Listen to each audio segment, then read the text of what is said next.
নমস্কার বন্ধুরা, আমি সোমা হ্যাপি ফ্যামিলির পক্ষ থেকে আপনাদের সকলকে স্বাগত। আজও আমি চলে এলাম একটা রেসিপি নিয়ে। আজ আমি আপনাদের সঙ্গে শেয়ার করব টমেটো দিয়ে তৈরি সম্পূর্ণ নিরামিষভাবে টক ঝাল মিষ্টি সস তৈরি। সস বা চাটনি যাই বলুন না কেন, খেতে কিন্তু অসাধারণ লেগেছে। তো বন্ধুরা, এখানে কিন্তু আমি বেশ কিছুটা টমেটো নিয়ে নিয়েছি। এই টমেটোগুলো সব কটাই পাকা লাল টমেটো। তো আমার প্রিয় বন্ধুদের কাছে আমার বিশেষভাবে অনুরোধ, ভিডিওটি একটা লাইক দিয়ে অবশ্যই ফুল ওয়াচ করবেন। এখানে পাকা ধুয়ে রাখা টমেটোগুলোকে এখন আমি ছোট ছোট টুকরো করে কেটে নিয়েছি।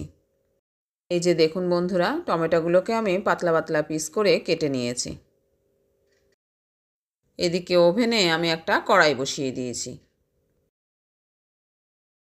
এখন এই কেটে রাখা টমেটোগুলোকে কড়াইয়ের মধ্যে দিয়ে দিলাম। এই যে বন্ধুরা, ট্রেতে রাখা সব টমেটোগুলোকে আমি কড়াইতে দিয়ে দিয়েছি। এবার এর মধ্যে দিয়ে দিলাম আমি 3টে শুকনো লঙ্কা। এরপর দিয়ে দিলাম এক টুকরো আদাকে আমি ছোট ছোট পিস করে নিয়েছি, সেটাকেও এর মধ্যে দিয়ে দিলাম। এরপর দিলাম 3 টুকরো করে দারচিনি ও লবঙ্গ। আর এর মধ্যে দিয়ে দিলাম হাফ কাপ জল।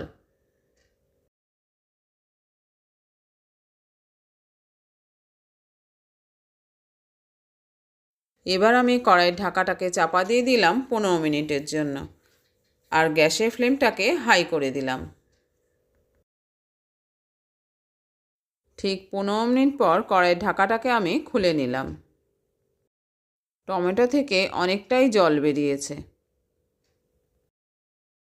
এখন আমি একটা খুন্তির সাহায্যে টমেটোগুলোকে উল্টে পাল্টে একটু নেড়ে চেড়ে দিলাম, কেননা নিচে টমেটোগুলো সেদ্ধ হয়ে গেছে, উপরেগুলো এখনও বাকি আছে। এই জন্য এটাকে একটু নেড়ে চেড়ে দিতে হবে। তাই এটাকে খুব ভালোভাবে একটু উল্টে পাল্টে উপর নিচ করে দিতে হবে। এরপর কড়াই ঢাকাটাকে আবারও চাপা দিয়ে দিলাম 10 মিনিটের জন্য। ঠিক 10 মিনিট পর কড়াইয়ের ঢাকাটাকে আবার খুলে নিলাম। এখন টমেটোগুলো খুব ভালোভাবে সেদ্ধ হয়ে গেছে।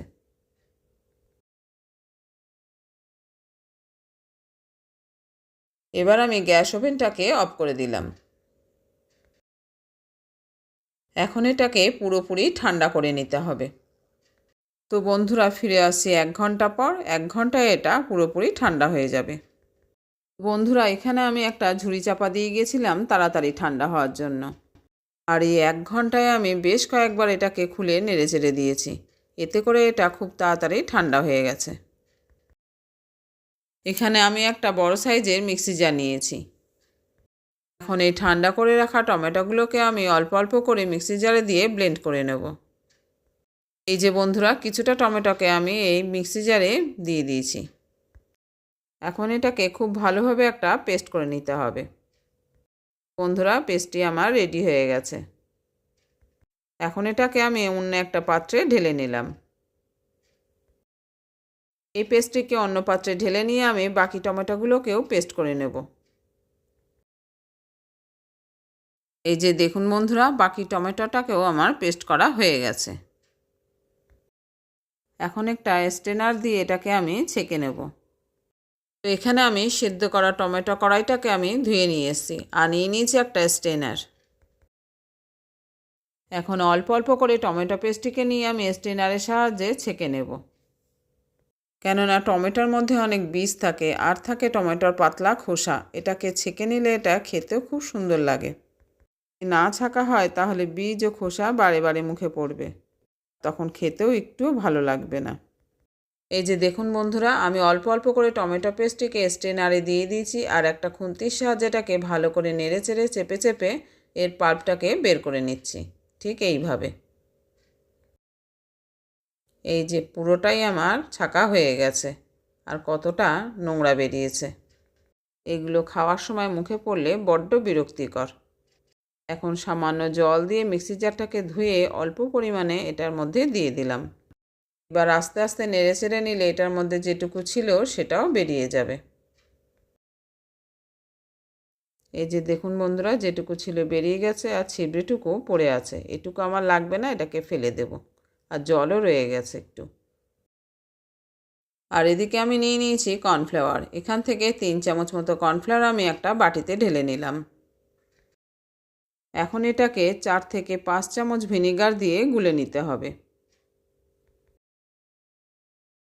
এদিকে আমি কড়াইটাকে গ্যাস ওভেনে বসিয়ে দিয়েছি আর ফ্লেমটাকে পুরোপুরি হাই করে দিলাম।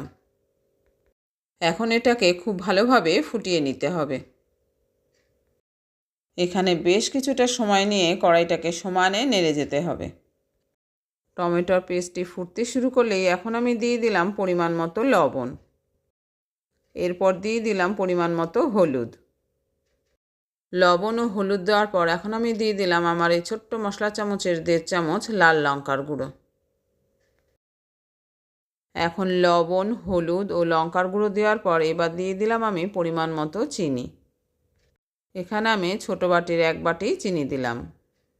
এখানে যে যেরকম মিষ্টি পছন্দ করবেন সেইভাবেই কম বেশি করে চিনিটা দেবেন। সব কটা উপকরণ দেওয়া হয়ে গেলে এবার আমি এটাকে ভালো করে নেড়েচেড়ে মিশিয়ে নিলাম। এবার এটাকে খুব ভালো করে ফুটিয়ে নিতে হবে আর সমানে এটাকে নেড়ে যেতে হবে। দেখুন বন্ধুরা, এটা খুব ভালোভাবে ফুটে গেছে। এইভাবে আমি আরও 10 মিনিট এটাকে ফুটিয়ে নেব। আপনারা দেখে বুঝতেই পাচ্ছেন যে এর কালারটা কতটা সুন্দর হয়েছে। 10 মিনিট ফুটে যাওয়ার পর এর মধ্যে এখন আমি দিয়ে দিলাম ভিনিগারের সাথে যে কর্নফ্লাওয়ার ভিজিয়ে রেখেছিলাম সেটাকে। এখন এটাকে বেশ ভালো করে নেড়েচেড়ে আরও ফুটিয়ে নিতে হবে। কর্নফ্লাওয়ার দেওয়ার ফলে এটা কিন্তু বন্ধুরা খুব তাড়াতাড়ি ঘন হয়ে যাবে। আর ভিনিগার দেওয়ার কারণে এটা অনেক দিন পর্যন্ত ঘরে রাখা যাবে। 10 মিনিট খুব ভালোভাবে ফুটিয়ে নেওয়ার পর এখন আমি গ্যাসের ফ্লেমটাকে অফ করে দিলাম। বন্ধুরা দেখুন এটা কতটা গাঢ় হয়ে গেছে।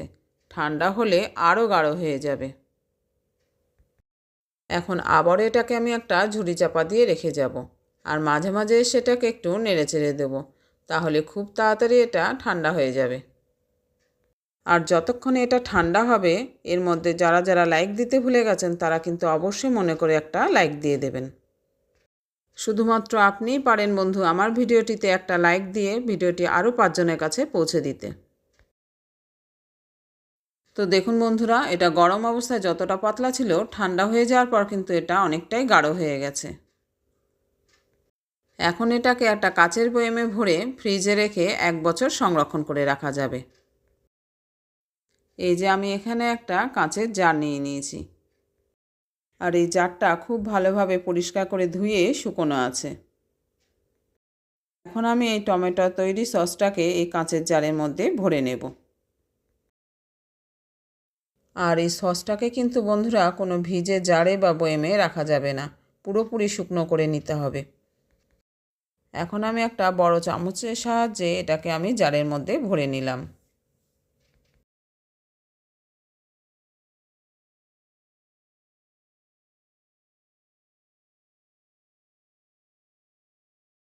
তো এই যে দেখুন বন্ধুরা, কড়াই থেকে সবটা জারে তোলা হয়ে গেছে আর যেটুকু বাকি ছিল আমি আলাদা একটা ছোট্ট পাত্রে রেখেছি। তো বন্ধুরা আমার এখানে 500 গ্রামের একটা জার ভরেও কিন্তু এতটুকু বেশি হয়েছে। তো বন্ধুরা আজকের রেসিপিটি কেমন লাগলো জানাতে কিন্তু ভুলবেন না। আর নতুন বন্ধু হয়ে থাকলে চ্যানেলটিকে সাবস্ক্রাইব করে অবশ্যই আমার পাশে থাকবেন। ফিরে আসছি পরের ভিডিওতে অন্য কোনো রেসিপি নিয়ে। ভালো থাকবেন, সুস্থ থাকবেন।